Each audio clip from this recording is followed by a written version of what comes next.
Ako si Dimple. Kaibigan ko si Becky. Halos parang kapatid na nga niya ako. Ate niya ako kung ituring. 10 taon kasi ang agwat namin. Sabi niya, ako lang daw ang kaibigan niya dahil pangit siya. Wala raw may gustong makipagkaibigan kay Becky dahil may malaki siyang balat sa muka. Gulo-gulo lagi ang kanyang buhok at may malalaking ngipin. Wala naman akong pakialam doon. Mabait naman kasi si Becky sa akin. Yun nga lang, sa tuwing kasama ko siya ay nilalayuan din ako ng iba. Dahil nga sa itsura at amoy niya. Hindi kasi palaging naliligo si Becky. Ilang beses ko na siyang sinabihan tungkol doon pero hindi siya nakikinig. Ay naku Becky, ilang beses ko bang sasabihin sa'yo na araw-araw ka maligo? Tignan mo nga yung buhok mo. Sobrang tigas na dahil hindi ka naliligo. Tingnan mo yung balat mo. Marami na ang itim dahil sa dumi. Ate Dimple, ayos lang naman yan. Nagpupunas naman ako ng katawan ko tuwing gabi Tsaka wala namang aamoy sa akin sa bahay. Hindi ko na kailangang maligo. Ayaw mo maligo. Pwes ako magpapaligo sa'yo. Halika rito. Alam mo namang hindi pwede yan sa akin. Tara, pumasok ka rito sa banyo at paliliguan kita. Hinila ko na si Becky papunta sa banyo. Kahit ayaw niya ay wala siyang nagawa. Grabe ang pagkuskus ko sa katawan niya dahil 2 araw na siyang hindi naliligo. Inis na inis siya sa akin noon pero wala akong pakialam. Ate Dimple naman, palagi mo nalang ginagawa sa akin to. Akala ko ba tanggap mo ko kahit na ganito ako? Bakit pilit mo akong binabago? Becky, tanggap kita. Pero ayusin mo naman ang sarili mo, please. Hindi naman porkit pinaliguan kita, ibig sabihin nun hindi kita tanggap. Ang akin lang alagaan mo pa rin ang sarili mo. 25 anyos ka na, para ka pa rin bata kung umasta. Paano na lang kung may manligaw sa'yo ha? Bigla namang natawa sa sinabi ko si Becky. Ang babaeng ito talaga. Hindi na sineseryoso ang kahit na anong sinasabi ko sa kanya. Ano bang sinasabi mo, Ate Dimple? Talaga ba? Sa itsura kong to, sa tingin mo may magkakagusto sa akin? Kahit yata multo, hindi ako magugustuhan dahil pangit ako. Becky, huwag kang ganyan sa sarili mo.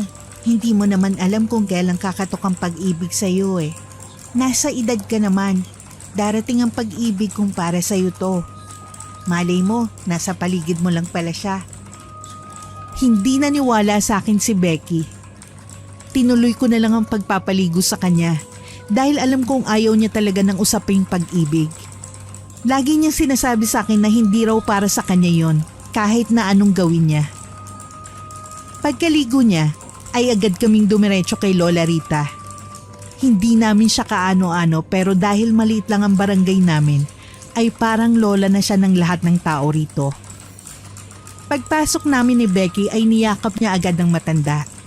Ako naman ay nag-ayos ng bulaklak sa kanyang flower vase. Gusto kasi yun ni Lola Rita, yung lagi kaming may dalang bulaklak para sa kanya. Lola Rita! Nandito na po kami. Naku, marami po akong ikukwento sa inyo. Etong si Ate Dimple, pinaliguan ba naman ako? Ilang beses ko nang sinabi na ayos lang naman ako kahit wala nun. Aba, 2 araw ka na kayang hindi naliligo. Wala nga namang pabayaan na lang kita. Mamaya, magkaroon pa ng allergy o sakit si Lola Rita dahil sa'yo. Agad naman kaming pinatigil ni Lola Rita sa bangayan. May sasabihin daw siya sa amin. Kaya agad kaming umupo sa sala para pakinggan siya. Tumigil na nga kayo sa bangayan. Umupo kayo rito. May sasabihin ako sa inyo. May nalaman kasi ako sa kapitbahay natin. Hindi ko nga alam kung totoo o hindi. Ano po yun, Lola Rita? May chismis na naman po ba si Aling Cynthia sa inyo? Naku, palagi na lang po kayong naniniwala ron.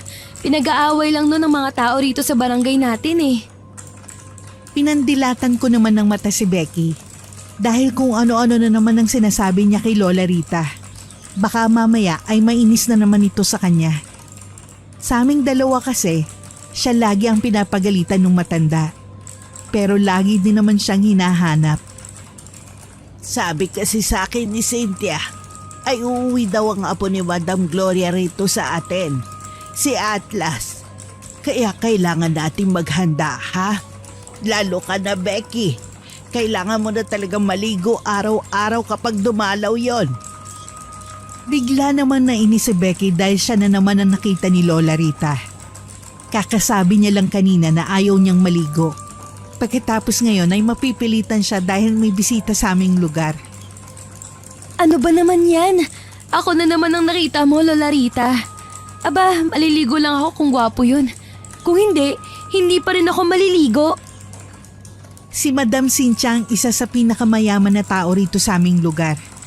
Akala ko'y hindi na yun umuwi. Dahil ang huling balita ko sa kanya ay nakatira na to sa ibang bansa. Nang malaman namin kay Lola Rita na pupunta si Atlas sa aming lugar, ay araw-araw ko nang inaasar si Becky. Ang sabi kasi ng mga kapitbahay ay nasa 30 anyos na raw si Atlas. Sigurado akong gwapo yun, Becky. Kailangan ay mauna ka sa pila ng mga babaeng lalapit sa kanya, ha? Huwag kang papatalo. Kung kinakailangan na ayusan kita, gagawin ko. Malay mo, siya na talaga yung para sa'yo. Hay nako, panay ka na namang kalokohan eh. Sa bukakong to, may inlove sa akin yung Atlas na yon. Aba, sa panaginip, baka pwede pa. Ang pangit ko kaya, nitingnan hindi magagawa nun sa akin eh. Ewan ko ba kay Becky? Sa tuwing binibiro ko siya tungkol sa pag-ibig, ay ganun lagi ang sagot niya. Ang liit talaga ng tingin niya sa sarili niya. Lagi ko namang sinasabi na maganda siya. Dahil isa siyang mabuting tao pero wala pa rin siyang pake. Lagi na lang ganyan ang sinasabi mo. Hindi mo ba nakikitang sarili mo na magkakaasawa ka sa takdang panahon?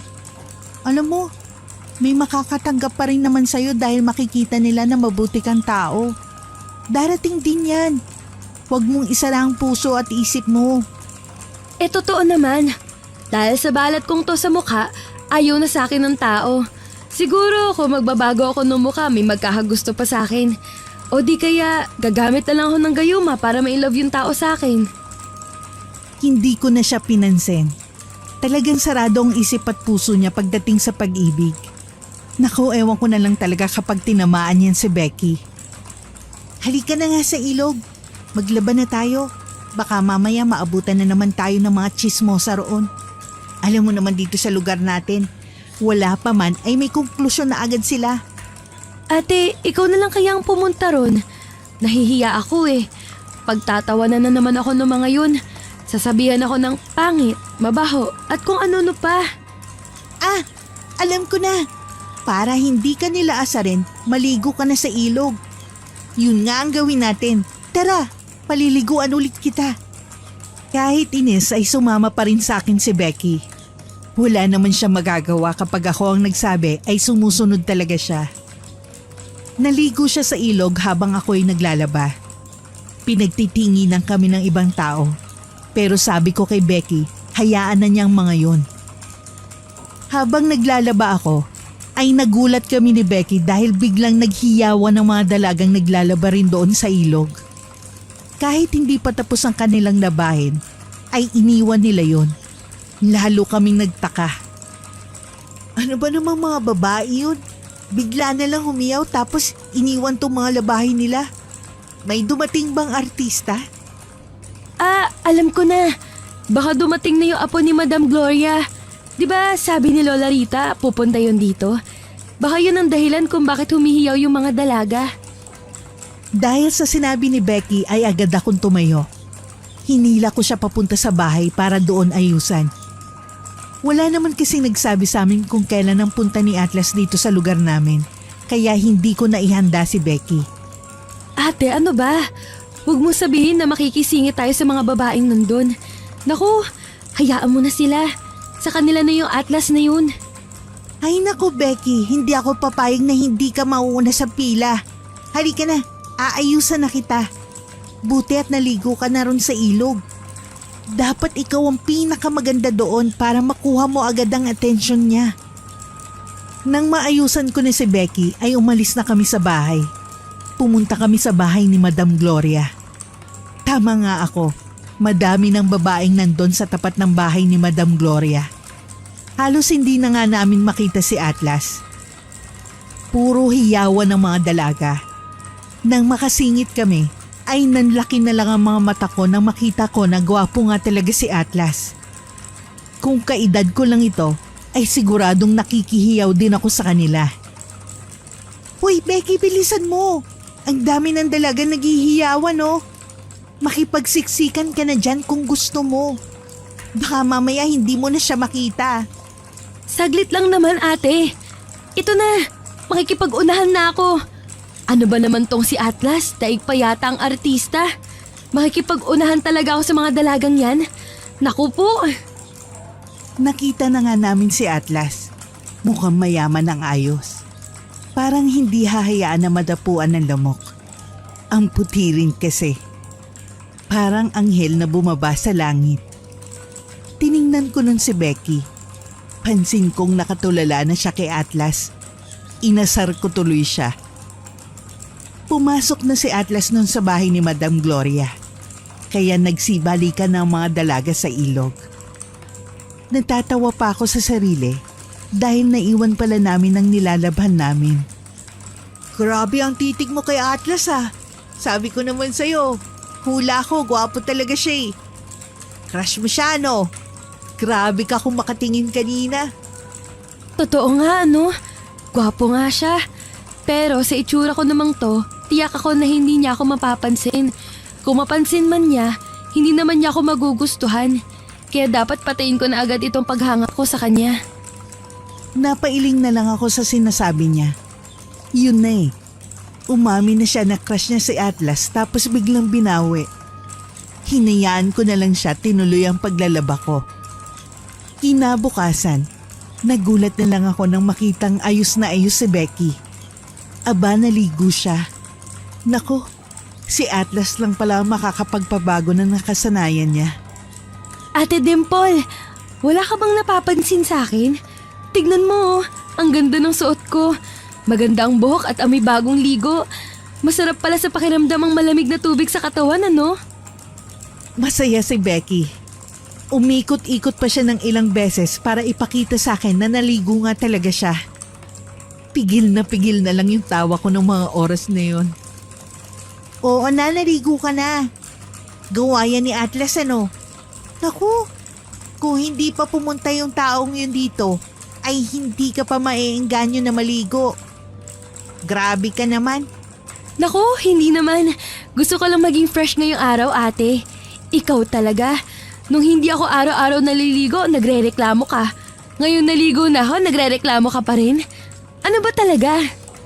Natawa na lang ako at pumasok sa bahay. Kinuha ko kasi ang mga sinampay ko. Sumunod naman sa akin si Becky at umupo sa sala.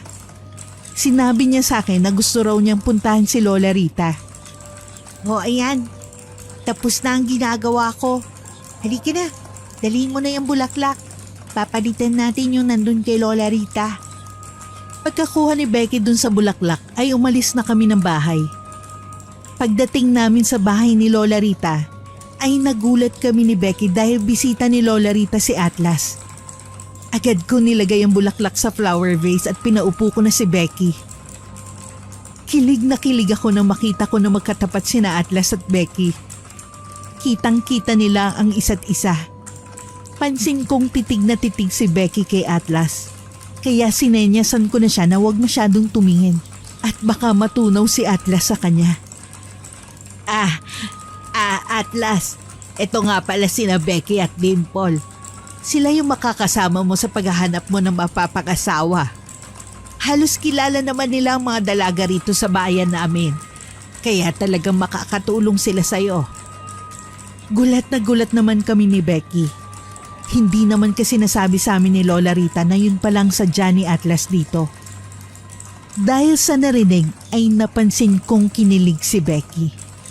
Ano pong ibig niyo sabihin na sasamahan namin siya ni Becky na humanap ng kanyang mapapangasawa? Lola Rita, hindi ko po maintindihan. Nandito kasi ako sa lugar niyo dahil pinaghahanap na ako ni Lola Gloria ng babaeng pakakasalan ko. Alam ko malabong ganitong proseso, pero sana matulungan niyo ako. Gusto ko sanang sabihin na si Becky na lang ang gawin niyang asawa, pero hindi naman pwede yun. Kaya pumayag na lang ako sa sinasabi nila. Ganun po ba? Sige po, Wala naman yung problema sa akin. Kilala ko naman po lahat ng dalaga rito sa lugar natin. Good luck po. Sigurado po ako kung sino man ang mapili ninyo. Napakaswerte niya. Naku, hindi ko nga alam kung may papayag sa ganito eh. Hindi naman nila ako talaga kilala eh. Ewan ko ba kay Lola Gloria? Siya lang naman may gusto mag-asawa na ako eh. Dahil 30 anyos na raw ako. Eh baka raw hindi na ako magkaanak kung tatagalan ko pa. Magsasalita na sana ako pero biglang nagsalita si Becky. Nagulat ako pero hinayaan ko na siya. Mas mabuti na yon na may interaction na agad sila. Para kung si Becky man ang mapili niya, ay madali na para sa kanilang dalawa. Sa gwapo niyong yan, Sir Atlas, sigurado ako may papayag na babaeng magpakasal sa inyo. Ang swerte niya. Ngayon pa nga lang sigurado na ako na maaalagaan niyo ang asawa niyo. Ay, salamat. So paano? Tutuloy na po ako, Aling Rita. Bukas na lang po ako magpapasama sa kanila. Salamat po sa kape. Mauna na ako, Dimple, Becky. Nung umalis na si Atlas ay doon na humiyaw si Becky. Dali-dali namin tinakpan ni Lola Rita ang aming mga tenga dahil sobrang tinis ng boses ni Becky. Ano ba yan, Becky? Hinaan mo nga ang boses mo. Naririndi rito si Lola Rita oh. Grabe naman. Kilig na kilig ka naman sa Atlas na yun. Nakita mo ba, Ate Dimple? Hindi man lang siya nandiri sa akin. Kahit nakita niyang may balat ako sa muka, pinansin pa rin niya ako. Dahil doon kinikilig na ako. Natawa na lang ako sa sinabi ni Becky. Pinaupo ko siya ulit dahil kailangan namin mag-usap. Dapat handa kami bukas dahil tutulungan namin si Atlas. Agahan mo yung gising mo bukas ha. Mukhang maaga tayong susunduin ni Atlas. Gandahan mo ang suot mo. Maligo ka pati. Lagi mong makakatabi si Atlas kaya dapat maganda ka.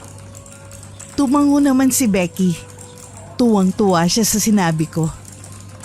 Masaya din naman ako para kay Becky dahil ngayon ko lang siya nakitang ganung kasigla. Dati pinipilit ko pa yan sa mga lalaki. Ate Dimple, di ba sabi naman niya pipili siya na mapapangasawa? Baka naman pwedeng isama mo na ako sa listahan. Gusto ko kasing subukan. Malay mo, para talaga kami sa isa't isa. Yan, nahuli din kita. Aayaw-ayaw ka pa ng una ha. Gusto mo rin pala. Ayaw mong maagaw si Atlas ng iba no. Kaya sasali ka. Naku, good luck na lang talaga. Marami pa namang malalandi sa lugar natin. Nang sabihin ko yun ay nalungkot na naman si Becky. Naalala na naman niya siguro yung mga babaeng nangaaway sa kanya noon at sinasabihan siyang pangit. Kinabukasan ay maaga nga kaming pinuntahan ni Atlas. Maaga kaming pumunta sa bahay ni Lola Rita para doon na makipagkita sa kanya. Nagulat pa nga ako kay Becky dahil nakaipit ang kanyang buhok at nakadalawang ligo pa yata. Tara na, Becky at Dimple. Marami na kasi naghihintay sa akin sa bahay. Kumalat na pala kasi sa lugar niya na naghahanap ako ng asawa. Naku, sinabi mo pa. Mabilis kasi talagang kumalat ang mga balita rito. Kahit yung mga hindi totoo kumakalat. Saka, ngayon lang may ganito rito sa amin. Kaya marami talagang babaeng susubok sa'yo, Atlas. Natawa na lang si Atlas sa sinabi ko. Dahil todo tingin sa kanya si Becky, ay hindi na iwasan ni Atlas na magtanong sa kanya. Yung titig kasi ni Becky, parang matutunaw si Atlas anumang oras. Ayos ka lang ba, Becky? Kanina mo pa kasi ako tinitignan eh. May dumi ba yung mukha ko? Uy, Becky, ano na? Kinakausap ka ni Atlas oh. Kanina ka pa kasi nakatitig sa kanya. Baka mamaya matunaw na yan, nakakahiya ka. Doon na natauhan si Becky. Natawa na lang ako dahil sa reaksyon niya. Halatang halata tuloy na may gusto siya kay Atlas. Pansin kong pati si Atlas ay natatawa na rin sa kanya. Pasensya na po. Hindi ko po kasi mapigilan na hindi mapatingin sa inyo. Ang gwapo niyo po eh. Parang anghel na bumaba sa langit. Naku, salamat kung ganun. Gusto mo bang sumali sa mga babae mamaya? Pwede naman. Malay mo, ikaw ang mapili ko. Dahil sa sinabi ni Atlas ay nagkatinginan kami ni Becky. Hindi namin inakala na sasabihin niya yon. Sobrang saya ko para kay Becky dahil may pagkakataon na siyang ipakilala ang sarili niya kay Atlas. Nang makarating na nga kami sa bahay ni Madam Gloria, ay nandun na nga ang mga babae. Nasa 20 mahigit na sila ron. Nang bumaba si Becky mula sa sasakyan ni Atlas, ay nagulat yung mga babae. Pinag-usapan na agad siya ng mga ito. Pero hindi yun pinansin ni Becky dahil masaya siya sa sinabi sa kanya ni Atlas. Pakiramdam niya'y nawala ang lahat ng pang-aasar ng mga kapitbahay namin noon sa kanya. Nag-umpisa na nga ang pag-i-interview ko sa mga babae. Dahil nga ngayon lang may ganito sa aming lugar, ay napakaraming tsismoso-tsismosa na nakikinig. Ang dami kong naririnig na masasamang bagay pero hindi ko yun pinapansin. Nang si Becky na ang kinakausap ko ay ang daming usisa ng usisa. Bakit daw sumali si Becky? Alam naman daw niyang hindi siya mapipili dahil pangit siya. Sa sobrang rindi ko ay nasagot ko tuloy yung matanda.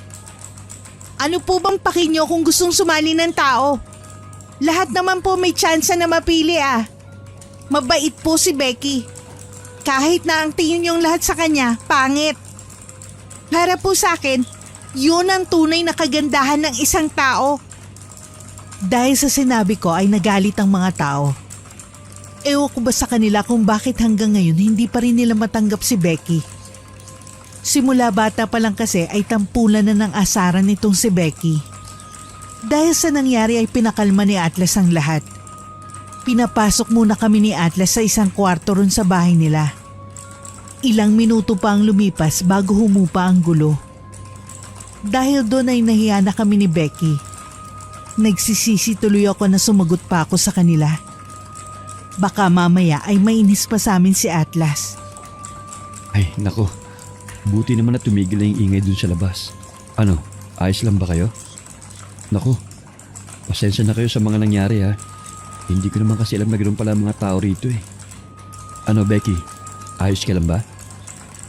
Nagulat kami ni Becky dahil imbis na pagalitan kami ni Atlas ay inintindi pa niya ang mga nararamdaman namin.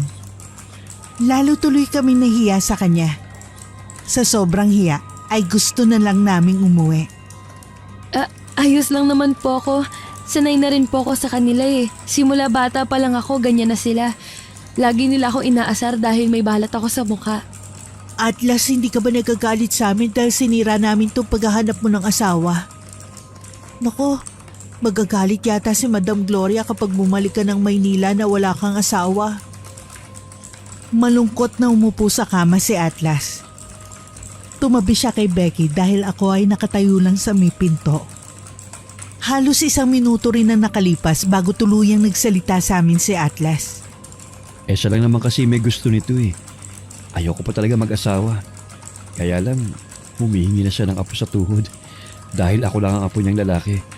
Gusto rin niya makita ang anak ko bago man lang daw siya mawala. Kaya ito, pinaghahanap niya ako ng asawa. Dahil sa sinabi ni Atlas ay naawa kami ni Becky sa kanya. Parang ayaw na tuloy namin ni Becky na ituloy ang pagtulong sa paghahanap ng asawa para sa kanya. Hindi na natuloy noong araw na yun ang paghahanap sa magiging asawa ni Atlas. Pinauwi na ng mga bodyguard niya ang lahat ng mga babae. Sa susunod na linggo na lang daw ulit dahil masyado pang magulo ang lahat. Gabi na noon kaya nagpaalam na kami kay Atlas. Nagulat kami nang sabihin niya na ang driver daw niya ang maghahatid sa amin pa uwi. Hindi na kami nakatanggi dahil pagod na rin kami noong mga oras na yon. Maraming salamat Atlas ha. Hindi mo naman dapat kami alalahanin pero ginawa mo pa rin to. Magkita na lang ulit tayo sa susunod ha. Pasensya na sa nangyari kanina. Hindi na yun mauulit. Ayos lang yun. Ano ba kayo? Sige na, ipapahatid ko na kayo sa driver ko. Pasensya na kung hindi ko na kayo mahatid pa. Pagod na rin kasi ako ngayon eh. Bye, Atlas! Pasensya na sa nangyari kanina. Salamat sa pagtatanggol sa amin. Una na kami. Dahil sa pagod ay sa bahay na ni Lola Rita kami natulog. Naligo muna ako noon. Pagbalik ko'y tulog na agad si Becky kaya agad akong tumabi sa kanya. Nagulat na lang ako nang magsalita siya. Nakatalikod lang pala siya kanina. Ang sabi, iniisip pa rin daw niya ang nangyari sa bahay ni Atlas. Hindi ko tuloy naiwasan na makipagkwentuhan sa kanya. Ate Dimple, wag na lang kaya ako sumama ron sa hanapan ng asawa para kay Atlas. Nakita ko kasing nahihirapan siya. Iniisip ko, wag na lang. Baka hindi na rin niya ituloy yun dahil sa nangyari kanina eh. Kahit nga ako parang ayoko na rin siyang tulungan. Hindi naman pala niya kasi gusto yun. Pero kailangan eh. Sige, kung yan ang gusto mo. Sasabihin ko na lang sa kanya na hindi ka nasasali. Ayos lang ba sa'yo na sa iba na siya mapupunta? Dahil sa tanong ko'y napatigil si Becky. Hindi niya siguro naisip na kapag hindi na siya sumali, ay pwedeng hindi siya mapili ni Atlas. Oo nga no, pero bahala na. Hindi pa naman ganun kalalim ang nararamdaman ko kay Atlas eh. Total malayo namang magustuhan niya ako. Kung sino man ang mapili niya, maswerte siya. Hindi ko na pinansin ang sinabi ni Becky dahil tama naman siya. Hindi pa dapat ganun kalaki ang pagtitiwala namin kay Atlas. Gwapo siya pero hindi pa naman namin alam ang totoo niyang ugali. Nalaman ni Atlas na hindi nasasali si Becky sa paligsahan, kaya lagi na siya nagpapasama sa akin sa bahay ni Becky. Kung ano-ano ang dinadala ni Atlas para kay Becky noon, kaya kilig na kilig ang kaibigan ko. Ang daming mga prutas at kung ano-ano pang pagkain. Becky, bilisan mo ng pag-aayos dyan. Nandito ulit si Atlas. Binibisita ka. Lumabas ka na dyan. Nahihiyang lumabas ng kwarto si Becky noon. Ewan ko ba naman sa babaeng to. Kahit na ilang beses nang pumunta si Atlas dito, ay nahihiya pa rin siya na magpakita. Umupo kami ni Atlas pagkatapos niyang lumabas. Binaba ko rin lahat ng mga pasalubong ni Atlas para kay Becky. Minsan nalilito na rin ako sa lalaking ito. Parang nililigawan niya si Becky na parang hindi. Atlas, pasensya ka na. Inayos ko pa kasi ang itsura ko. Nalaman ko kasi kay Ate Dimple na dadalaw ka ulit sa akin. Siyempre, kailangan na maganda ako. Nakakahiya naman sa'yo kung hindi, di ba? Ano ka ba? Ayos lang naman sa akin kahit na hindi ka pa masyadong mag-ayos. Maganda ka naman eh. Kahit ano pang itsura mo. Dahil sa sinabi ni Atlas ay lalong kinilig si Becky. Masasabi ko rin naman talagang nagbago si Becky simula nung dumating si Atlas sa buhay niya. Lagi na siyang naliligo at nag-aayos ng buhok. Wala rin siyang paki sa mga taong nagsasabi na pangit siya. Kahit may balat sa muka ay hindi na niya yung kinakahiya. Iyan ka na naman sa kalokohan mo eh. Pero salamat. Hindi mo alam kung gaano kalaking bagay ang sinabi mo sa akin. Ikaw ang pinakaunang nagsabi niyan sa akin. Dahil ganun na nga ang usapan ng dalawa ay umalis muna ako. Pumunta ako kay Lola Rita para palitan yung mga bulaklak niya sa flower vase. Isa pa gusto ko siyang kamustahin dahil matagal-tagal na rin kaming hindi nagkakamustahan simula nung nagpatulong sa amin si Atlas na maghanap ng mapapangasawa niya. Umupo ako sa sala habang si Lola Rita naman ay nasa kusina. Lola Rita, napalitan ko na po yung bulaklak niyo ha. Fresh na po ulit yun. Hindi ko na po kasi kayo nakakamusta kaya dumaan po ako rito. Nilapag niya ang ginawa niyang kakanin sa lamesa at niyaya niya akong kumain. Gumawa siya ng kutsinta. Isa sa mga paborito ni Becky simula bata pa lang siya. Nang hindi niya makita si Becky, ay agad niyang itong hinanap sa akin. Sanay na sanay kasi si Lola Rita na kapag nandito ako, ay tsak na kasama ko rin si Becky. O bakit hindi mo kasama si Becky? Naku sayang, gustong gusto pa naman niya itong kutsinta. Nasaan ba siya? Nasa bahay niya po kasi si Atlas. Bumisita na naman yun sa kanya. Ay naku, sana talaga totoo ang pinapakita ni Atlas sa kanya. Opo, mabait siya. Pero parang may mali ako nararamdaman sa kanya. Umupo naman si Lola Rita sa tabi ko at saka tinanong kung ano raw yung maling nararamdaman ko kay Atlas. Ayaw ko mang ikwento kay Lola Rita kung anong nararamdaman ko, ay hindi ko na yun naiwasan. Ano naman ang maling nararamdaman mo kay Atlas? Mabait naman siya. Ang sabi nga ni Cynthia ay kung ano-ano nga raw ang dinadala ni Atlas sa bahay ni Becky. Ay, sobrang bait po kasi niya kay Becky. Biglaan po yun. Minsan po kung ano-ano ang sinasabi ni Atlas kay Becky. Ewan ko po ba? Siguro masyado lang ako nag-aalala kay Becky na baka saktan lang siya ni Atlas. Nako, baka iniisip mo lang yan. Sa tingin ko naman ay mabait si Atlas. Pinalaki naman siguro mabuti ni Madam Gloria ang kanyang apo. Hayaan mo lang silang makilalang isa't isa. Magsasabi naman si Becky sa atin kapag may napansin siyang kakaiba kay Atlas. Dahil sa sinabi ni Lola Rita ay kumalma na ako. Oo nga naman, matagal ko nang gustong maranasan ni Becky ito. At ngayon may pumapansin na sa kanya, ay ganito naman ako mag-isip. Ilang araw nang nakalipas nung binisita ni Atlas si Becky sa kanila. Dahil hindi ko pa siya nakakausap simula noon, ay naisipan niyang pumunta sa akin para magkwento.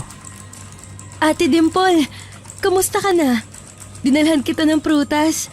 Ang dami kasing bigay ni Atlas kaya binigyan kita. May iba pa dyan. Hindi ko lang alam kung ano yung nadala ko dahil hindi ko na tinignan masyado. Sana magustuhan mo yan. Aba, mukhang masaya tayo ah. Sige, ilagay mo lang yan dyan. At mamaya ako nang titingnan ng mga dala mo. Gusto mo ba ng kape? Ipagtitimpla kita.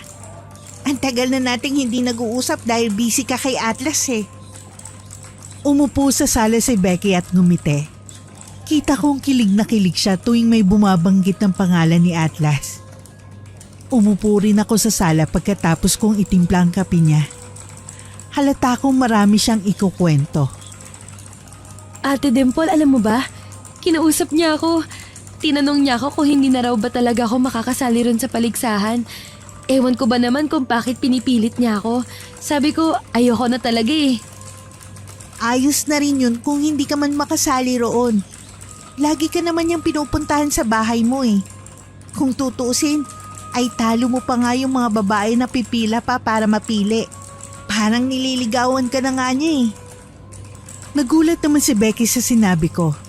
Hindi niya siguro inakalang mapapansin kung parang nanliligaw sa kanya si Atlas. Namula bigla si Becky.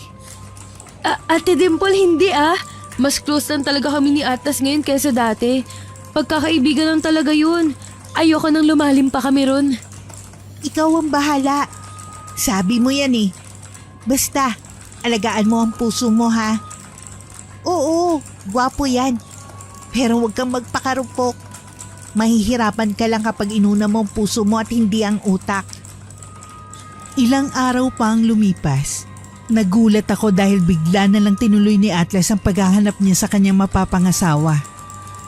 Akala ko ay okay na sila ni Becky dahil patuloy naman ang kanilang pag-uusap. Agad akong pumunta sa bahay ni Becky. May ibibigay din naman ako sa kanya nung mga oras na yon. Ilang beses ko pa siyang tinawag bago siya tuluyang lumabas mula sa kusina. Dahil tinuloy nga ni Atlas ang paghahanap ng asawa, ay kinuwento ko yun kay Becky. Napansin kong parang siyang nabagsakan ng langit at lupa nang ikwento ko yun. Huy Becky, alam mo ba na tinuloy pa rin ni Atlas ang paghahanap ng asawa? Nagulat nga ako eh. Akala ko okay na okay kayo. Lagi ka kasi niyang hinahanap sa akin. Lagi ka rin naman niyang pinupuntahan sa bahay. Ha? Talaga? Hayaan mo siya kung yun ang gusto niya. Sabi ko naman sa'yo na kaibigan ko lang yun. Kung saan naman siya masaya, susuportahan ko na lang siya. Hindi ako agad naniwala sa kanya. Tinanong ko siya kung ayos lang ba siya dahil kitang-kita ko sa mata niya ang lungkot na nararamdaman niya. Sigurado ka ba, Becky? Hindi kasi yun ang sinasabi ng mga mata mo eh. Ang lungkot nila oh. Paiyak ka na yata eh. Diba? Sabi ko sa'yo, unahin mo ang utak kesa sa puso mo. Hindi mo nagawa no? Hindi nga Ate Dimple. Maniwala ka sa sinasabi ko, ayos nga lang ako. Ako pa ba? Sanay na ako sa lahat ng sakit sa mundo, no? Walang-wala ang sakit na to kumpara sa mga napagdaanan ko. Pagkatapos noon ay agad na pumasok si Becky sa kanyang kwarto. Nilak niya yon kaya hindi na ako nakapasok. Katok pa ako ng katok pero ayaw niya talaga akong pagbuksan ng pinto. Narinig ko na lang siyang umiyak.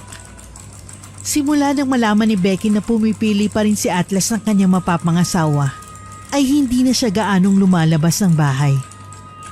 Bumalik na ulit siya sa dati niyang ugali kung saan hindi na naman siya naliligo araw-araw. Dahil nalaman kong hindi na naman siya naliligo araw-araw, ay agad ko siyang pinuntahan. Ang lungkot lang dahil bumalik na naman siya sa dati niyang ugali. Ako na naman tuloy ang magpapaligo sa kanya. Pagpasok ko sa bahay ni Becky, ay todo katok ako sa kwarto niya. Wala na akong pakialam kung marinig pa ako ng mga kapitbahay namin. Becky, ano ba? Maligo ka naman! Ilang araw ka na namang hindi naliligo, ha? Ayusin mo ang sarili mo. Lalaki lang yun. Natuto ka na nga maligo araw-araw, bakit binalik mo na naman ang dati mong ugali? Ate Dimple, bakit naman kasi siya ganun sa akin? Akala ko ako nang pinipili niya dahil lagi kami magkausap.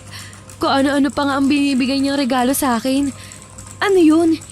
Ibig sabihin ba wala lang yun sa kanya? Paiyak na si Becky noon. Sa sobrang lungkot niya ay niyakap na lang niya ako. Hindi na ako nagsalita ng kung ano-ano sa kanya dahil alam kong kaibigan ang kailangan niya ng mga oras na yon.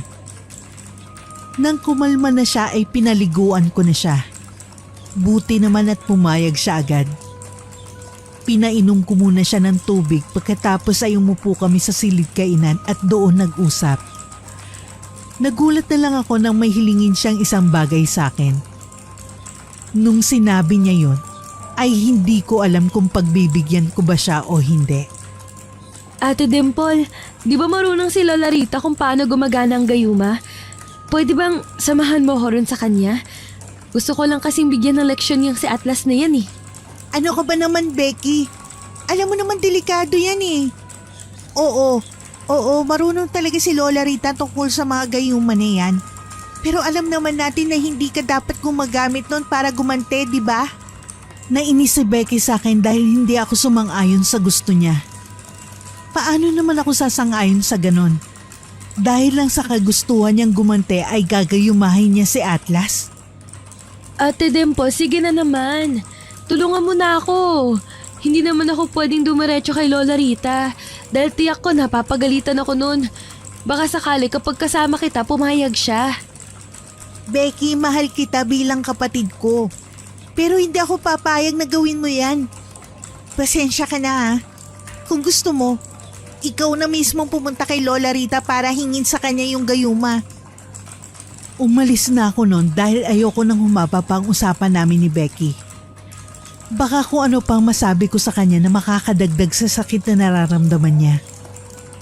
Ate pa rin niya ako at gusto ko siyang intindihin sa abot ng makakaya ko. Simula nung hindi ko siya pinayagan na samahan kay Lola Rita, ay hindi na niya ako kinausap. Nadadaanan namin ang isa't isa pero tinuturing namin ang mga sarili namin na parang hangin. Natiis ko naman yun ng ilang linggo pero dahil miss na miss ko na siya, ay talagang sinadya ko na siya sa kanyang bahay.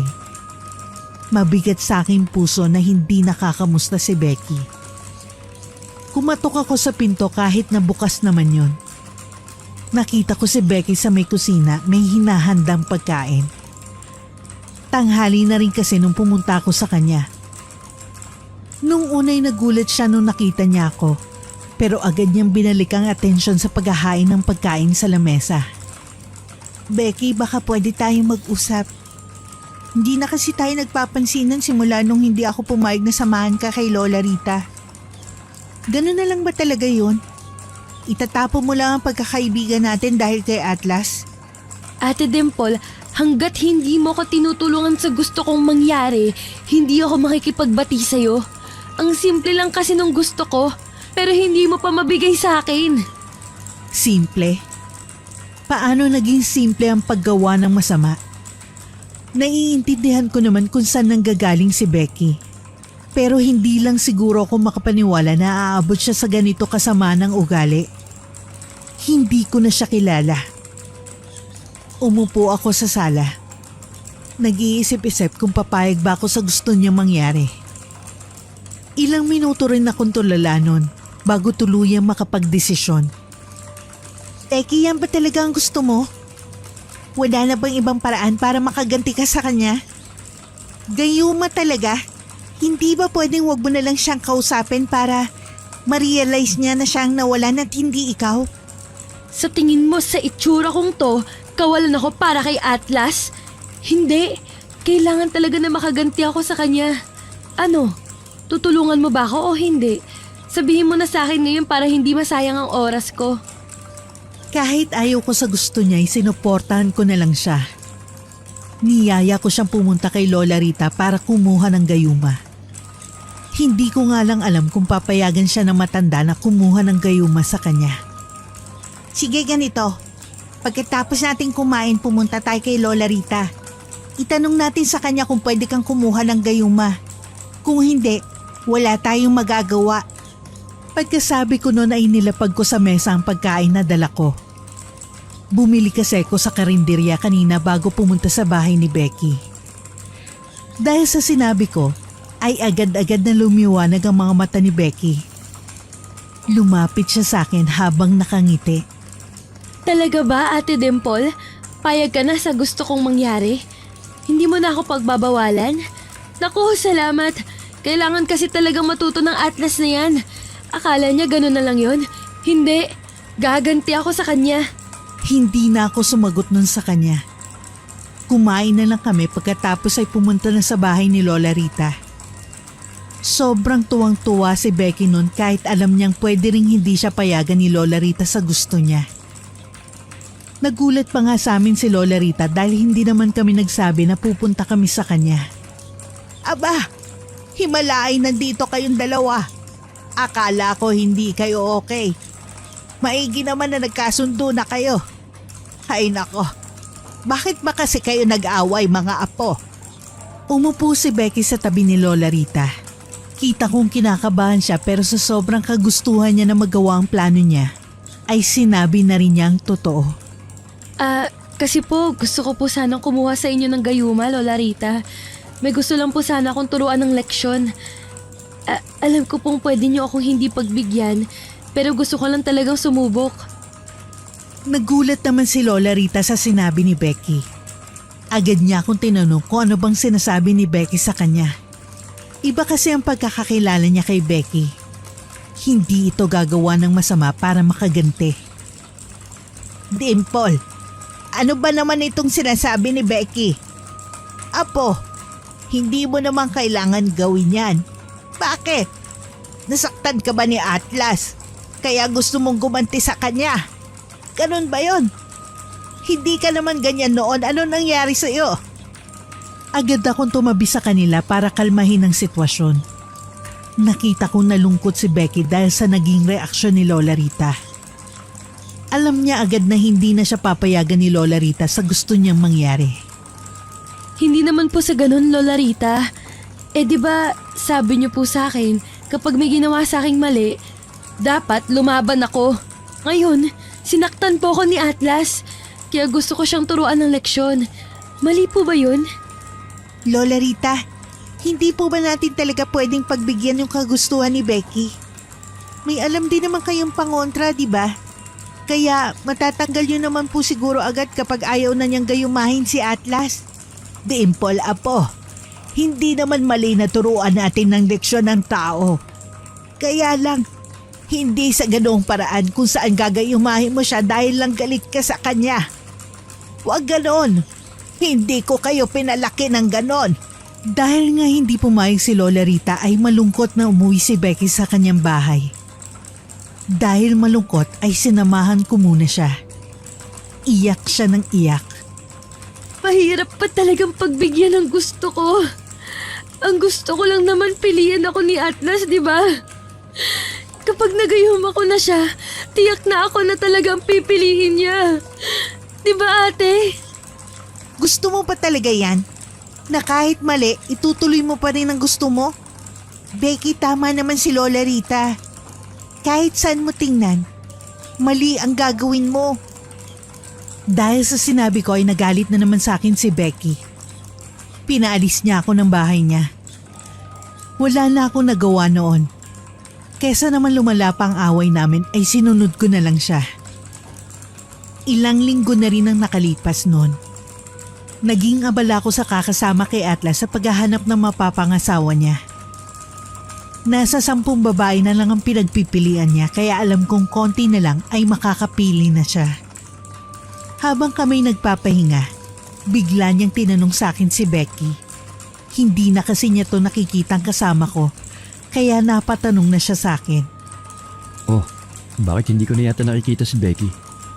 Nung nakaraan kasi pumunta ako sa kanila pero wala siya roon. Gusto sana kitang tanungin kaya lang busy din naman ako kaya nakalimutan ko na. Hindi na rin kasi kami masyado nakakapag-usap ni Becky. Kasi busy na ako sa pagsama ko sa'yo sa paghahanap mo ng asawa. Sa tingin ko naman, ayos si Becky ngayon. Maiba ako. May napili ka na ba sa mga babaeng yun? Kahit na hindi ko naman talaga alam kung okay si Becky o hindi, ay yun na lang ang nasabi ko kay Atlas. Hindi ko na rin napigilan ang aking sarili na magtanong kay Atlas dahil gusto ko rin namang malaman kung anong saloobin niya. May nakikita na akong pipiliin ko pero hindi pa ako sigurado. Marami pa kasi ang pwedeng magbago 10 pa yan sila. Sa totoo lang kung hindi ko naman kailangan pumili, hindi ako pipili sa kanila. Kaya lang minamadali na ako ng Lola Gloria ko Oo nga, akala ko hindi mo na itutuloy yung pagpili dahil sa nangyari nung nakaraan. Nagulat na lang ako na tinuloy mo pa rin pala to. Hindi mo ba nakikita si Becky bilang mapapangasawa mo? Di ba close kayo? Dahil nakikipag-usap na rin naman si Atlas sa akin, ay tinanong ko na rin siya kung ano bang tingin niya kay Becky. Gusto ko kasing malaman kung anong tingin niya sa kaibigan ko. Si Becky? Oo, close kami. Sa totoo niyan, gusto ko siyang piliin. Kaya lang, ayaw ng Lola Gloria ko sa kanya. Alam ko dapat ipaglaban ko kung sino man ang gusto ko. Pero ayokong sawayan ang utos ng lola ko.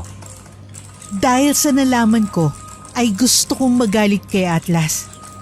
Gusto kong sabihin sa kanya na gustong gusto siya ng kaibigan ko. Pero ayoko namang ipilit yun sa kanya. Baka sabihin niya nakikialam ako. Dahil sa nalaman ko, ay excited akong bumisita kay Becky. Sasabihin ko sa kanya na hindi na niya kailangan pang kunin kay Lola Rita ang gayuma sapagkat gusto naman siya ni Atlas. Becky! Becky! May sasabihin ako sa'yo. Siguradong magugustuhan mo to. Dali, umupo ka rito sa tabi ko at makinig ka sa akin. Ano na naman ba yun? Naku, kung hindi naman yan tungkol kay Atlas, wag na lang. Saka mo na lang ako kausapin kapag kukunin na natin kay Lola Rita ang gayuma. Tama, tungkol nga to kay Atlas. Gusto ko lang malaman mo na hindi mo na kailangan kunin yung gayuma kay Lola Rita. Dahil napag-alaman ko na gusto ka pala talaga ni Atlas. Ang kailangan mo lang ay ipaglaban siya. Hindi mawala ang ngiti ko dahil sa sobrang saya ko para kay Becky. Kaya lang, siya yata yung hindi masaya at hindi naniniwala sa sinabi ko. Ha? Ano bang pinagsasasabi mo dyan? Alam mo, kung sinasabi mo lang to para hindi ako magalit sa'yo, itigil mo na lang. Gagawin ko pa rin naman ang lahat para makuha ko yung gayuma Ano ba, Becky? Hindi na nga kailangan nun. Dahil may nararamdaman naman para sa'yo si Atlas. Kailangan nyo lang mag-usap kung paano nyo mapaglalaban sa Lola Gloria niya ang pagmamahalan ninyo. Hindi pa rin siya naniniwala sa akin nun. Ang sabi niya, gagawin niya pa rin ang lahat ng makakaya niya para makuhang gayuma kay Lola Rita. Hindi ko naman pinansin na yun dahil alam kong hindi siya papayagan ng matanda kahit anong gawin niya. Makalipas ang 2 linggo, ay nagulat na lang ako dahil nakita kong may dalang bulaklak at mga tsokolate si Atlas nung binisita niya si Becky. Kumaway naman siya sa akin kaya lumapit ako sa kanya. Oh, tuluyan ka na nga talaga naligaw sa kaibigan ko. Akala ko ba mahirap siyang ipaglaban sa Lola Gloria mo? Pero ayos yan, Matagal naman ang gusto ni Becky na maging kayo eh. Lola Gloria? Naku, wala yun. Tiyak naman na maiintindihan niya ako kung si Becky ang pipiliin ko. O sige na, papasok na ako sa loob ng bahay ni Becky. Dahil sa sinabi niya ay pansamantala akong naguluhan. Nung nakaraan lang ay iba ang sinabi sa akin ni Atlas. Ang bilis namang magbago ng kanyang desisyon kung ganon. Pero hinayaan ko na. Kung doon sila masaya, sino ba naman ako para pigilan sila, hindi ba? Pagkatapos kong kausapin si Atlas ay dumaan ako kay Lola Rita. Oras na kasi para palitan yung bulaklak niya sa bahay. Pagpasok ko ay nakita kong may hinahanap siya. Agad kong tinanong kung ano yun para makatulong na rin ako sa paghahanap.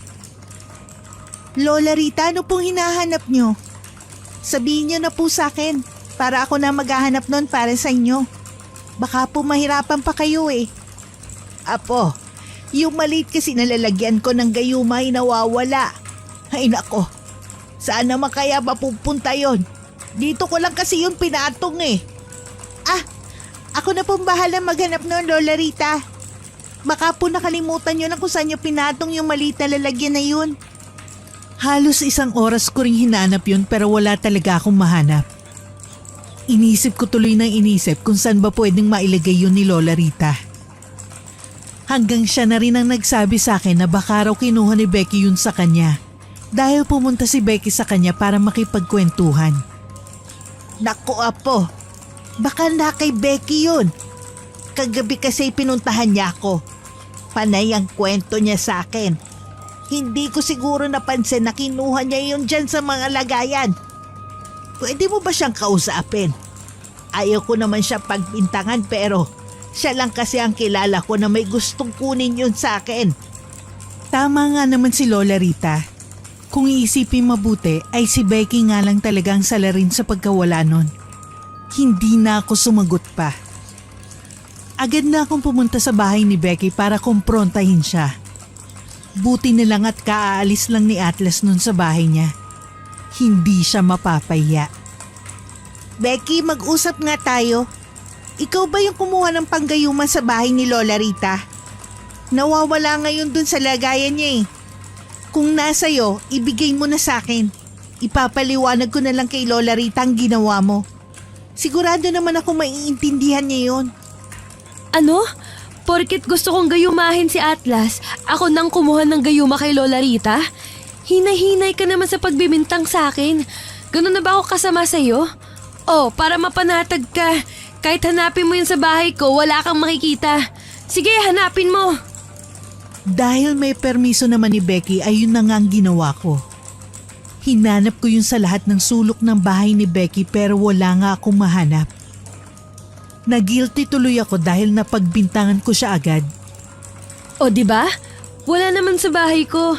Yan kasi mahilig ka mambintang. Alam mo, kung wala ka namang magandang sasabihin sa akin, umalis ka na. Good mood na ako kanina dahil sa pagbisita sa akin ni Atlas. Tapos, bigla kang dumating. Umalis ka na nga rito.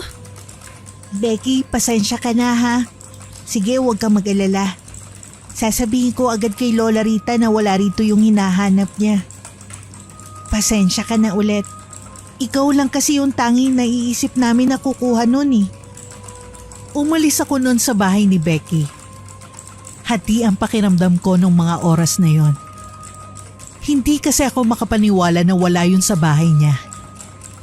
Kung siya man na nagtago talaga nun, magaling siya. Pagdating ko sa bahay ni Lola Rita ay umiling ako sa kanya. Indikasyon yon na wala talaga sa bahay ni Becky yung hinahanap niya. Umupo ako sa tabi ni Lola Rita. Iniisip pa rin kung saan pwedeng mapalagay yung gayuma. Wala po talaga yung gayuma sa kanya eh. Tinignan ko na po lahat ng sulok ng bahay niya pero wala talaga. Subukan na lang po natin hanapin ulit ngayon dito. Baka nakalimutan niyo lang po. Talaga, wala sa kanya. Ay nako, baka nga kung saan ko lang nailagay yun dito. Sige apo, hanapin na lang natin. Nako, nagalit ba sa akin si Becky? Dahil tinanong agad natin siya tungkol doon. Hindi naman po siya nagalit sa inyo. Sa akin po siya nagalit. Kasalanan ko rin naman po. Dahil siya na agad ang tinukoy kong salarin. Hindi ko na po nagawang magtanong. Dahil nga medyo hindi pa ako kumbinsido na wala kay Becky yung gayuma, ay binantayan ko ang bawat kilos nila. Nagulat na nga lang ako nang sabihin sa akin ni Atlas na hindi na matutuloy ang paghahanap niya ng asawa. Dahil si Becky na ang ipapakilala niya sa kanyang lola Gloria. Dimple, gusto ko sanang sabihin sa'yo na hindi na matutuloy yung paghahanap ko ng asawa. Si Becky na ang pinipili ko. Kung kinakailangan, pakibayaran na lang yung natitira pang mga babae. Ayoko namang sayangin pa ang mga oras nila. Ha? Ano? Totoo ba? Paano na yung napag-usapan ninyo ng Lola Gloria mo? Hindi naman pwedeng hindi na yun sundin, di ba? Dahil ang sabi mo, importante sa iyong sinasabi niya. Saka, nakakaya rin sa mga ibang babaeng sumali. Ang tagal-tagal nilang hinintay na mapili tapos bigla nilang mawawala. Ako na magpapaliwanag kay Lola Gloria kung ano nangyari. Basta, bayaran mo na lang yung mga natitira pang babae na naghihintay ng sagot ko. Wala na akong nagawa. Umalis na kasi si Atlas pagkatapos niyang sabihin yun. May pupuntahan pa raw kasi sila ni Becky kaya kailangan na niyang umalis. Dahil sa sinabi sa akin ni Atlas ay hindi ko napigilan na sabihin kay Lola Rita pag-uwi ang mga nalaman ko. Siya rin ay gulat na gulat. Lola! Lola Rita! Lola Rita! Alam niyo ba na pinatigil na ni Atlas ang paghahanap ng asawa dito sa lugar natin? Hindi ko talaga alam kung ano nangyari. Pero ang sabi niya, si Becky na raw ang napili niya. Apo, hindi ba maganda yon? Pinili niya kung sino talaga ang totoong mahal niya. Yun naman ang gusto natin para kay Becky, hindi ba? Ang may magmahal sa kanya. Maging masaya na lang tayo para kay Becky. Kung doon naman sila masaya, doon sila. Hindi ko na pinilit kung ano man ang nasa isip ko noon. Basta ang alam ko ay may kakaiba sa kinikilos ni Atlas. Kailangan ko lang ng patunay sa lahat ng nasa isip ko. Iniwan ko muna si Lola Rita sa bahay niya. Hindi ko na rin sinabi kung saan ako pupunta dahil alam kong pipigilan lang niya ako kapag nalaman niyang sa bahay ni Becky ako pupunta. Buti na lang, pagdating ko roon ay hindi nakalakang pinto. Tsansa ko na yon para hanapin ang gayuma ni Lola Rita na nawawala. Sabi naman ni Atlas ay aalis sila ni Becky kaya siguradong mamaya pa yun babalik. Nagsimula na akong tingnan ang bawat sulok ng bahay ni Becky. Ewan ko ba sa babaeng yun kung bakit ang galing-galing na magtago sa akin. Pero nakita ko pa rin yung gayuma. Nakalagay sa isang lagayan doon sa taas ng cabinet ni Becky. Hindi ko to tiningnan nun. Dahil pinagmamadali ako ni Becky na umalis nun. Sabi ko na nga ba, nasa kanya nga ang gayuma. Naku, kailangan malaman to ni Lola Rita. Grabe ka, Becky. Paano mo nagawa sa amin to ni Lola Rita? Talagang gagawin mo ang lahat para magayuma si Atlas, ha? Agad akong pumunta sa bahay ni Lola Rita. Nagulat na lang siya nang makitang nasa akin na ang gayuma. Dahil bawas na yon, alam niya na gamit na nga ni Becky kay Atlas ang gayuma. Lola Rita, meron naman po kayong pangontra sa gayuma na to, di ba? Pakibigay naman po sa akin para hindi na po lumala ang sitwasyon. Ayaw ko mang mag-away kami ni Becky. Pero talagang sinasagad niya ang pasensya ko. Oo, meron naman akong pangontra dyan. Nandun sa isa pang lagayan. Hindi ko na nga ginagamit ang gayuma na yan dahil tapos na ako sa ganyang gawain. Hindi ko naman alam na papakialaman pala ni Becky yan. Ay nako, huwag na po kayong mag-alala. Ako na pong bahalang kumausap sa kanya. Talagang ginawa pa rin pala niya kung anong gusto niya. Kahit alam niyang mali yun. Kahit hindi ko alam kung paano ko ilalagay sa pagkain o inumin ni Atlas yung pangontra, ay lagi ko pa rin dala yun kahit saan ako magpunta. Baka kasi mamaya magkaroon ako ng pagkakataon na ilagay yon tapos hindi ko dala, sayang lang.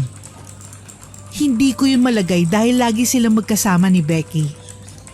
Sweet talaga sila sa isa't isa. Kahit ayaw ko ay nakipagkaibigan ulit ako kay Becky para magawa ko ang plano ko. Wala naman siyang magagawa kundi tanggapin yun dahil hindi naman alam ni Atlas na hindi kami okay na dalawa. Nakakainis naman, Lola Rita. Hindi ko talaga mailagay yung pangontra sa kinakain o iniinom ni Atlas. Hindi kasi umaalis sa tabi niya si Becky. Pero gagawa pa rin ako ng paraan para magawa ko to. Ano ka ba? Kayang-kaya mo yan, Apo. Lagi mong tatandaan na kailangan natin ituwid ang maling ginawa ng kaibigan mo. Hindi ko na nga alam kung paano siya kakausapin ngayon dahil ibang-iba na siya. Hindi na nga dumadalaw sa akin dito ang batang yon. Pagkatapos ng isang linggo ay nagyaya si Atlas na pumunta sa isang beach. Marami raw ang imbitado kasi doon na niya ipapakilala sa lahat si Becky. Nung nalaman ko yon, ay ipinangako ko na sa akin sarili na dapat mailagay ko ng pangontra bago pa ipakilala ni Atlas si Becky sa lahat. Yun na lang ang pagkakataon ko. Sakto rin naman at maraming tao kaya sigurado kong hindi na mapapansin ni Becky kung ano man ang ikilos ko. Para matupad ko ang plano ko, ay sinabi ko kay Atlas na tutulong ako sa pag-aasikaso sa mga bisita. Pumayag naman siya. Pwede naman siguro ko tumulong sa pag-aasikaso sa mga tao, no? Masyado kasi yatang maraming bisita ninyo. Baka mapagod ang lahat kaya tutulong na rin ako. Naku, syempre naman. Tama ka. Mas maing marami na nga ang magtulong-tulong. Mapagkakatiwalaan naman kita, kaya ikaw na ang bahala dyan. Tsaka, pwede mo ba akong ipagtimpla ng kape? Kanina ko pa kasi sinasabi kay Becky na ipagtimpla ako busy naman siya. Pakisuyo na lang ha. Salamat. Dahil sa utos sa akin ni Atlas ay nagkaroon ako ng pagkakataon na ilagay ang pangontra dun sa kape na pinapatimpla niya sa akin. Tiningnan ko pa nga ang paligid bago ko tuluyang ilagay yon dahil baka mahuli ako ni Becky. Dali-dali ko yung binigay kay Atlas. Buti na lang talaga busy si Becky. May kinakausap siya sa di kalayuan. Nakainom na si Atlas nung bumalik si Becky. Kaya hinintay ko na lang na umepekto sa kanya ang pangontra. Oh, love. Hindi pa pala kita natimplahan ng kape. Kanino ka nagpatimpla? Naku, pasensya ka na. May mga kinausap kasi ako Nakalimutan ko na yung pinapasuyo mo sa akin kanina. Si Dean pala nagtimpla ng kape ko. Wait, anong sinabi mo? Love? Kailan pa kita naging girlfriend, Becky? Wala naman akong maalala na ganun. Dahil sa sinabi ni Atlas ay parang nabunutan ako ng tinik. Akala ko talaga hindi ko magagawa yun. Nagulat naman ang lahat ng tao sa sinabi ni Atlas. Alam din kasi nila na ngayon na nga formal na ipapakilala si Becky bilang girlfriend ni Atlas. Love, huwag ka naman magbiro ng ganyan Diba tayo na? Nanligaw ka pa nga sa akin sa bahay. May dala ka pang bulaklak at tsokolate. Hindi mo na ba natatandaan? Sorry Becky, pero wala akong naalalang ginawa ko yon. Ang huling alam ko, may mga babae kung saan pipili ako. Sa pagkakaalala ko rin, huminto ka na sa pagsali noon. Hindi ba? So, paano pa kitang pipiliin kung umalis ka na? Nung mga oras na yon ay pansin kong kabado na si Becky. Natataranta na siya at napahiya na siya sa mga tao. Alam din niyang wala ng bisa ang gayuma na binigay niya kay Atlas. Hinanap niya ang gayuma. Para siguro ulitin niya kung ano man ang ginawa niya noon kay Atlas. Ito bang hinahanap mo, Becky? Pasensya ka na Nasa akin na kasi ito ngayon. Hindi mo na ito magagamit kahit kailan.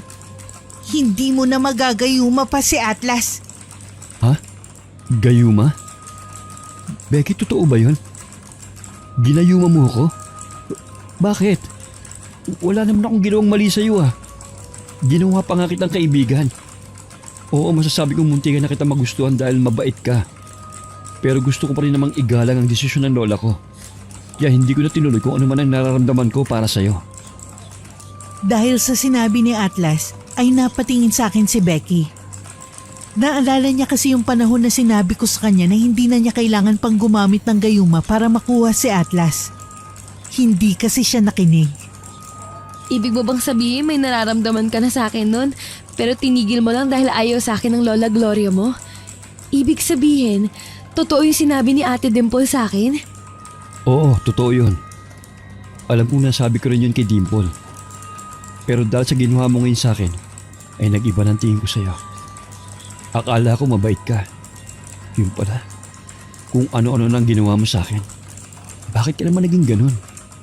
Tinanggap naman kita kahit madami nagsasabi sa akin na wag daw ako lalapit sa'yo. Nang sabihin yun ni Atlas ay parang binuhusan ng malamig na tubig si Becky. Kitang-kita ko ang pagsisisi sa kanyang muka. Napatingin na lang siya sa akin habang umiiyak. Dahil nga sa nangyari, ay maraming nadismaya kay Becky. Ang iba pa tinignan siya ng masama mula ulo hanggang paa. Hindi na matigil ang pag-iyak niya noong mga oras na yon. Gusto ko siyang tulungan pero dahil galit pa ako at mali ang ginawa niya, ay pinabayaan ko na lang siya ron. Ilang araw din ang nakalipas nang kausapin kami ni Becky. Pumunta siya sa bahay ni Lola Rita noon. Nakatambay naman ako doon dahil kapapalit ko lang ng bulaklak ni Lola Rita. Nagulat si Lola Rita nang makita niyang nakadungaw sa may pinto si Becky. Nahihiya pang pumasok nung una. Pero dahil pinilit siya ni Lola Rita, ay pumasok na rin siya. Becky, apo, nandyan ka pala. Halika, umupo ka muna rito. Kailangan talaga nating mag-usap na tatlo dahil sa nangyari. Kaya huwag kang humindi pumasok ka na rito. Narinig mo naman siguro si Lola Rita, hindi ba? Ang sabi niya, pumasok ka raw dito sa loob. Malamang nahimasmasan ka na siguro sa mga ginawa mong kalokohan, ano? Hindi makatingin si Becky sa akin nun, pero kita kong naluluha na siya. Medyo kalmado naman ako ng mga oras na yon, pero hindi pa rin ako makapaniwala na nagawa yun ni Becky. Ate Dimple, hindi ko talaga alam kung anong pumasok sa utak ko noon. Bigla ko na lang ninakaw yung gayuma kay Lola Rita. Lola Rita, pasensya na po dahil nagawa ko yun. Nabulag po yata talaga ako sa galit at sa pag-ibig. Becky, apo, naiintindihan ko naman na gusto mo lang na matanggap ka ng ibang tao sa kung sino at ano ka. Pero mali yung paraan mo. Ilang beses ka na namin pinagsabihan ni Dimple, hindi ba? Walang magagawang mabuti sa iyo ang paggawa ng masama. Buti na lang talaga nahanap ko sa bahay mo yung gayuma. Paano na lang kung hindi? Mabubuhay ka na lang sa kasinungalingan? Ate mo ko at masakit sa akin na hindi ka nagsasabi ng totoo. Di ba? Matagal ko nang sinasabi sa'yo na may tatanggap sa'yo kahit ano pang itsura mo. Pasensya na po talaga kayo. Mali ako ron. Hindi ako nag-iisip. Inuna ko ang galit sa puso ko. Inuna ko ang kagustuhan ko makaganti. At yung mabilisang proseso ng pagtanggap sa akin ng tao, hindi ko inisip na kailangan muna pala tanggapin ko muna ang sarili ko. Napangiti na lang ako dahil sa wakas ay nalaman din ni Becky kung ano ang mali niya. Sana'y maging aral na talaga sa kanya to. Dahil doon ay niyakap ko na siya. Lalo patuloy siyang umiyak dahil sa yakap ko. Niyakap din siya ni Lola Rita. Hindi naman daw niya matiis na hindi patawarin si Becky dahil mahal na mahal niya to. Nakita ko na lang na umiiyak na pala kaming tatlo. Nang kumalma na kami ay kinausap ako ni Becky. Gusto raw niya kasing magpasama sa akin dahil hihingi siya ng tawad kay Atlas. Pumayag naman ako dahil gusto ko rin naman na bago umalis si Atlas sa amin ay ayos na sila ni Becky. Ate Dimple, pwede mo ba akong samahan sa bahay ni Atlas? Gusto ko lang kasing humingi ng tawad sa kanya dahil sa ginawa ko. Alam kong pwedeng hindi niya pa ako napapatawad pero mas maigi na yon kesa hindi talaga ako humingi ng tawad, di ba? Tama ka naman dyan. Gusto ko rin naman na magkaayos kayo ni Atlas bago siya umalis pabalik ng Maynila. Sige, sasamahan kita. Nagpaalam kami kay Lola Rita noon. Nang sabihin namin na hihingi ng tawad si Becky ay natuwa siya sa amin. Yun daw talaga ang tamang gawin ni Becky dahil si Atlas talagang pinakabiktima sa nangyaring yun. Nang pumunta kami sa bahay ni Atlas ay hindi kami agad pinapasok. Ang sabi nung kasambahay ay mahigpit daw na pinagbabawal si Becky na makapunta roon kaya sobra kaming nalungkot. Aalis na sana kami nang may biglang tumawag sa amin. Si Atlas. Agad niyang pinabukas yung gate para sa amin. Ayaw pa nga nung kasambahay na gawin ang inuutos ni Atlas, pero sinabihan niya ito na siya na ang bahalang magpaliwanag dun sa Lola Gloria niya. Pagpasok namin ay agad na pinaupo kami ni Atlas. Naalala ko tuloy yung unang beses na pumasok kami rito. Ang laki pala talaga nung bahay nila. Dimple, Becky, anong sadya nyo rito? Pasensya na kayo kung hindi kaagad kayo pinapasok ng kasambahay namin. Mahigpit na biling kasi ni Lola Gloria na huwag kayong papasukin pagkatapos nung nangyari. Naiintindihan ko naman ang Lola Gloria mo kung ipagawa niyo yun sa mga kasambahay niyo. Dahil grabe din naman ang ginawa ko. Ang bait mo nga eh. Kahit alam mong may ginawa ko sa'yo, hinayaan mo pa rin ako na makausap ka. Atlas, kaya ako nandito ngayon kasi gusto ko talaga humingi ng tawad sa ginawa ko sa'yo. Mali yun at nagsisisi talaga ako. Okay lang sa akin kung hindi mo ako agad mapapatawad. Maiintindihan ko. Hindi pa rin naman kita lubos na napapatawad, Becky. Pero gusto rin kasi kitang kausapin kaya pinapasok ko kayo rito. Gusto kong malaman mo na tanggap kita kung ano at sino ka pa. Hindi mo naman kailangan ng gayuma para magustuhan kita o kung sino man. Sana alam mo na lahat tayo may bilang sa mundong ito. Ang kailangan mo lang ay tiwala sa sarili mo. Doon na napaluha si Becky. Yun kasi ang mga salitang gusto at kailangan niya marinig. Doon niya napagtanto kung gaano kalaki ang kasalanang nagawa niya ron sa tao. Pagkatapos nun ay todo pasalamat siya kay Atlas. Nang kumalma na siya sa pag-iyak ay nagpaalam na kami kay Atlas. Habang naglalakad kami pa uwi ay kinausap ako ni Becky. Tumingin siya sa akin na may ngiti sa kanyang mukha. Simula ngayon, tatanggapin ko na ang aking sarili. Itong balat ko sa mukha, ang aking itsura, at kung ano pang mga kakulangan ko sa aking sarili. Salamat Ate Dimple ha, kasi hindi mo ako iniwan sa panahon na nabubulagan ako sa mga pagkakamali ko. Oo naman, ako pa ba? Ikaw lang naman ang hinihintay ko makatanggap sa sarili mo eh. Kasi kami ni Lola Rita, tanggap ka na namin noon pa. Mahal ka namin kahit na sino ka pa. Umuwi kami sa bahay ni Lola Rita na may ngiti sa mga labi. Nakita na lang namin na may luto siyang pansit at kutsinta. Sabi niya selebrasyon daw yon dahil tanggap na ni Becky ang kanyang sarili.